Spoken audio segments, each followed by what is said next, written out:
Bismillahirrahmanirrahim. Assalamualaikum warahmatullahi wabarakatuh. Apa kabar anak-anakku semua? Salam sehat selalu buat kita semua. Pada kesempatan kali ini kita akan sama-sama belajar kurikulum merdeka, materi IPS kelas 7, tema 3, potensi ekonomi lingkungan. Pada kesempatan yang lalu telah disampaikan pada bagian yang A. Kali ini adalah bagian yang B, yaitu aktivitas kegiatan ekonomi. Baiklah, kita mulai untuk membahas materi kita, yaitu aktivitas kehidupan masyarakat masa lalu. Aktivitas kehidupan masyarakat masa lalu di Indonesia dibagi ke dalam dua bagian besar, yaitu masa Hindu-Buddha dan masa Islam.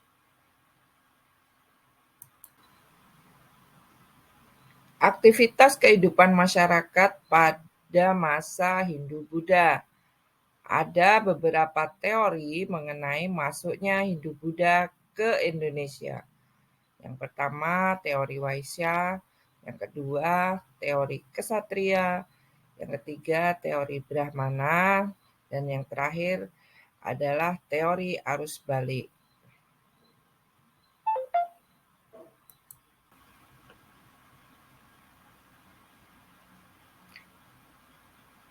Yang pertama yaitu teori Waisya.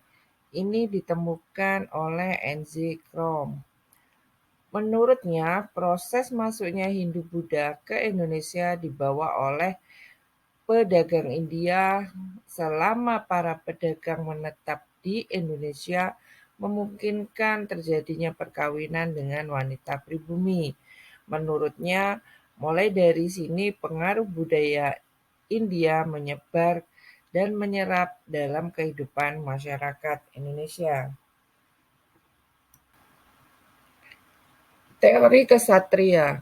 Ada 3 pendapat mengenai proses penyebaran kebudayaan Hindu-Buddha oleh golongan kesatria. Yang pertama menurut C.C. Brooke, yang kedua menurut Modgenji, yang ketiga menurut J.L. Mounds.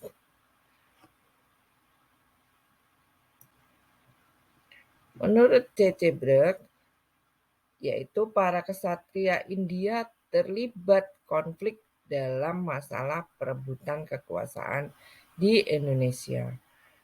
Bantuan para kesatria ini membuat kemenangan salah satu kelompok.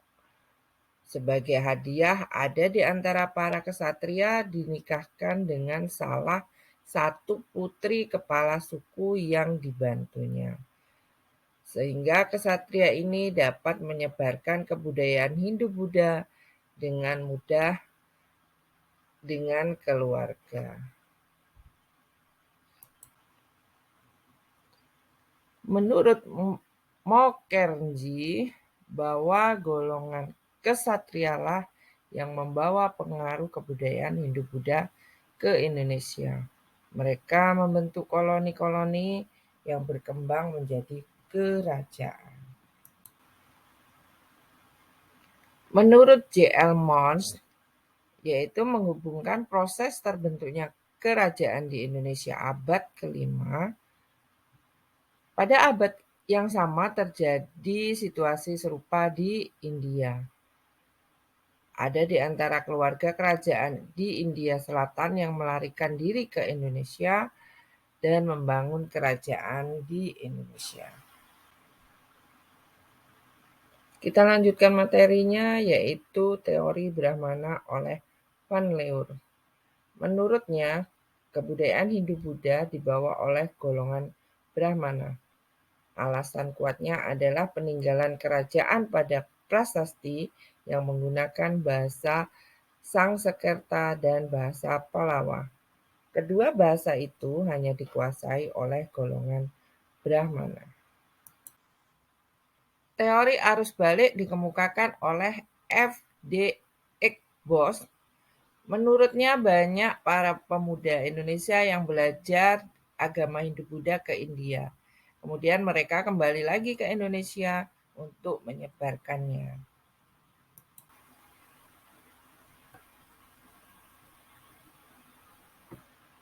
Kerajaan-kerajaan Hindu-Buddha di Indonesia. Beberapa kerajaan-kerajaan Hindu-Buddha yang ada di Indonesia, antara lain Kerajaan Kutai, Kerajaan Tarumanegara, Kerajaan Sriwijaya, Kerajaan Mataram Kuno, Kerajaan Singosari, dan Kerajaan Majapahit. Kerajaan Kutai. Kerajaan Kutai terletak di Muara Kaman di tepi Sungai Mahakam, Kalimantan Timur. Berdiri sekitar abad ke-5 Masehi. Yang pernah jadi raja adalah Kudungga, Aswawarman, Mulawarman. Salah satu peninggalan Kutai adalah Yupa. Yupa adalah tugu batu yang berfungsi sebagai tugu peringatan.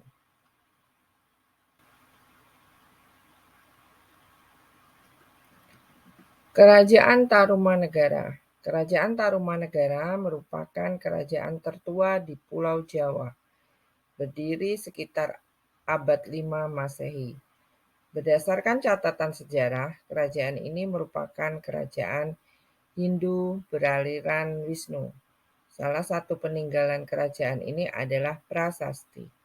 Ada 7 prasasti, yaitu Prasasti Kebun Kopi, Prasasti Ciaruten, Prasasti Pasir Awi, Prasasti Jambu, Prasasti Muara Cianten, Prasasti Tugu, Prasasti Munjul.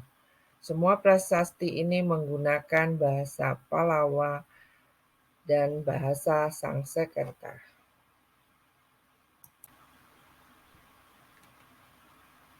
Kerajaan Sriwijaya. Kerajaan Sriwijaya berdiri sekitar abad 7 Masehi. Kerajaan ini terletak di Palembang. Raja yang terkenal adalah Bala Putra Dewa. Kerajaan ini adalah salah satu kerajaan yang terbesar yang pernah ada di Indonesia. Salah satu peninggalan kerajaan Sriwijaya adalah prasasti.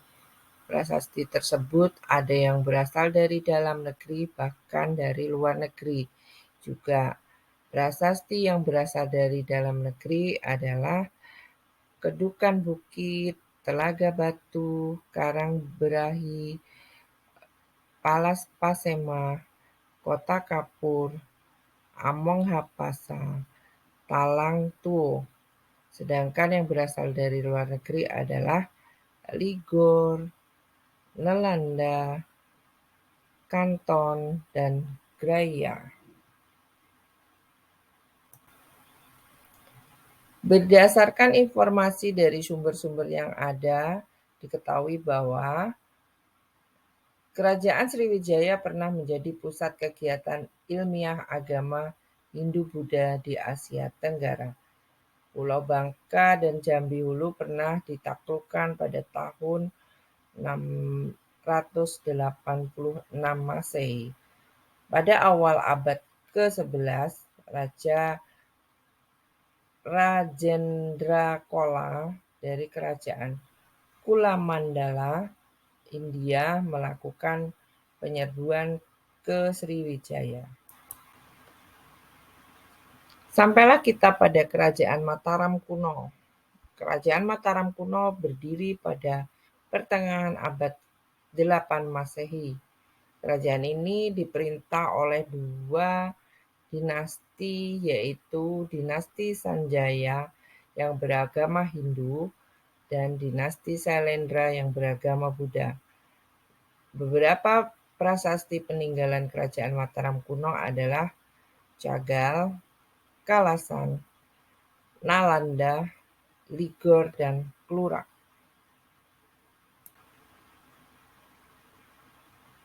Salah satu prasasti peninggalan Kerajaan Mataram kuno adalah candi dan stupa.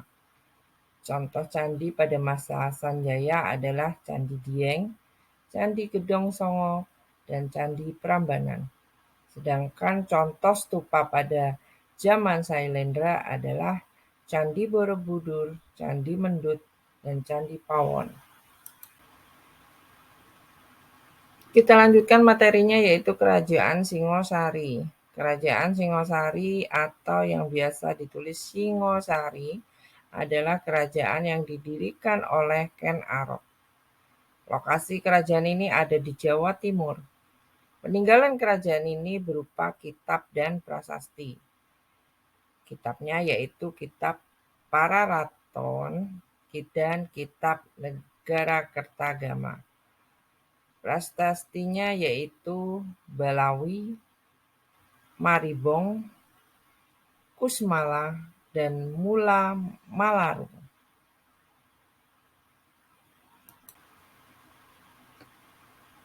Kerajaan Majapahit. Kerajaan ini terletak di Jawa Timur. Kerajaan Majapahit dikenal sebagai kerajaan Hindu-Buddha terbesar dalam sejarah Indonesia. Kerajaan Majapahit mencapai kejayaannya di bawah pemerintahan Hayam Wuruk. Hayam Wuruk dibantu oleh Gajah Mada. Pada masa kerajaan Majapahit, di bidang sastra mengalami kemajuan. Kalian tentu tidak asing dengan Kitab Sutasoma. Kitab Sutasoma merupakan karya dari Empu Tantular, yang di dalamnya terdapat istilah Bhinneka Tunggal Ika. Tidak hanya kitab, ada pula peninggalan prasasti antara lain Gunung Butak, Kudadu, Blambangan, dan Langgaran. Demikianlah materi yang sudah kita pelajari bersama-sama untuk kesempatan kali ini. Mudah-mudahan ini bermanfaat buat kita semua. Terima kasih. Mohon maaf kalau ada kata-kata yang salah. Saya akhiri. Wassalamualaikum warahmatullahi wabarakatuh.